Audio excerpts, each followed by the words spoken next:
Console dot log అని అనుకుంటారు అందరూ కూడా, అంటే కేవలం అదొక టైపే ఉందనేసి. అందులో మనం టెస్ట్ లేదా ఒక వేరియబుల్ మాత్రమే ప్రింట్ చేసుకోగలం. కానీ అదే కాకుండా చాలా ఉన్నాయి. ఇక్కడ కన్సోల్ డాట్ వామ్, ఇక్కడ వామ్ అంటే వార్నింగ్ మెసేజ్ అనేది వస్తుంది. ఇక్కడ కింద చూడండి ఎల్లో కలర్లో ఒకటి వచ్చింది. అలాగే కన్సోల్ డాట్ ఎర్రర్ అని ఇస్తే అక్కడ ఇచ్చిన టెస్ట్ అనేది ఒక ఎర్రర్ మెసేజ్ లా వస్తుంది. ఓకే, ఇన్ఫర్మేషన్ అనేది కూడా ఇన్ఫో అనేది ఒక information same like console dot log లాగే.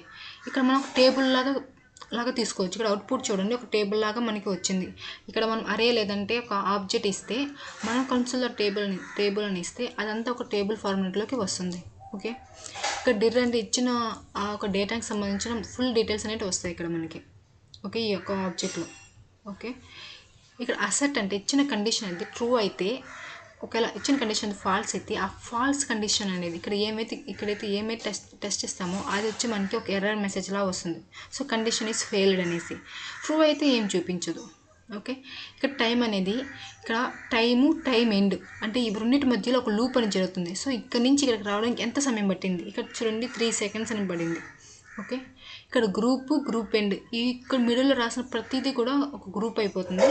ఇక్కడ చూస్తే గ్రూప్ ఇన్ఫర్మేషన్లో చూడండి ఒక నేము ఏజ్ అన్నిటి కూడా ఒక గ్రూప్ అయిపోయాయి. అలాగే group కాలప్ spend and group end కూడా సేమ్ లైక్ దట్. కౌంట్ ఎన్నిసార్లు మనం ఎన్నిసార్లు రన్ చేసాం అనేసి చెప్తుంది. కన్సోల్ డాట్ క్లియర్ అంటే కన్సోల్లో ఉన్న ప్రతిదీ క్లియర్ అయిపోతుంది. Thank you.